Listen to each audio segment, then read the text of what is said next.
తెలంగాణ రాష్ట్రంలో ప్రభుత్వ పాఠశాలలు నీరుగారిపోతున్నాయి. విద్యార్థులు ప్రైవేట్ కార్పొరేట్ విద్యా విధానానికి అలవాటు పడ్డారు. ప్రభుత్వ పాఠశాలలో నాణ్యమైన విద్య అందకపోవడమే ఇందుకు ప్రధాన కారణమని చెప్పవచ్చు. ఇక కొన్ని పాఠశాలలు విద్యార్థుల కోసం కాదు, ఉపాధ్యాయుల కోసం నిర్వహిస్తున్నట్టు అనిపిస్తుంది.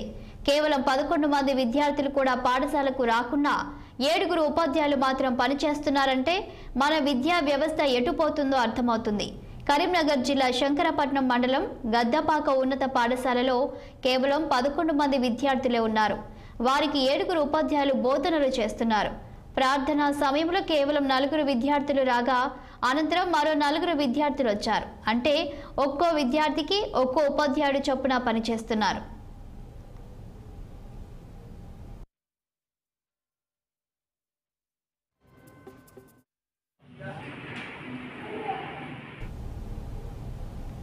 ఇక రాష్ట్రంలో విద్యార్థులు ఎక్కువగా ఉన్న పాఠశాలలో బోధించే ఉపాధ్యాయులు లేక ఇబ్బందులు పడుతుంటే ఇక్కడ మాత్రం విద్యార్థికి ఒక ఉపాధ్యాయుడు చొప్పున ఉన్నారు.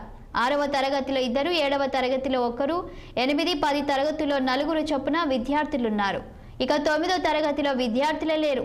ఇటువంటి పాఠశాలలు రాష్ట్రంలో లెక్కలేనన్ని ఉన్నాయి. అయినా ప్రభుత్వం అధికారులు మాత్రం విద్యార్థులను పెంచే విధానంపై దృష్టి సారించడం లేదు. దీంతో విద్యార్థులు లేకపోయినా ఉపాధ్యాయులకు లక్షల్లో జీతాలు చెల్లిస్తున్నారనే విమర్శలు వెల్లువెత్తుతున్నాయి. ఇప్పటికైనా ప్రభుత్వం స్పందించి ప్రభుత్వ పాఠశాలల ప్రక్షాళన చేయాల్సిన అవసరం ఎంతైనా ఉందని పలువురు కోరుతున్నారు.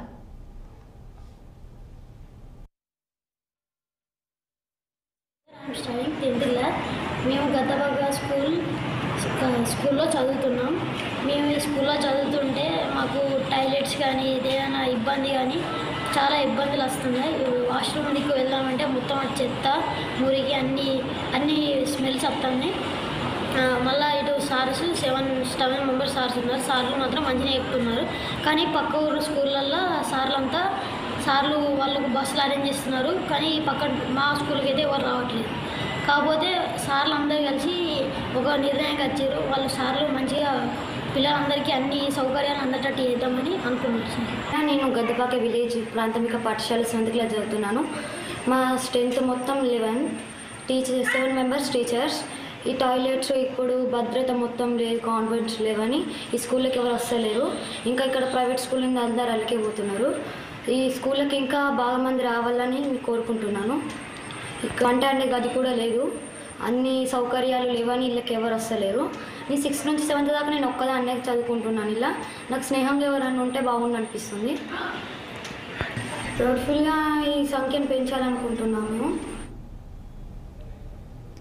భారత రెగ్యులర్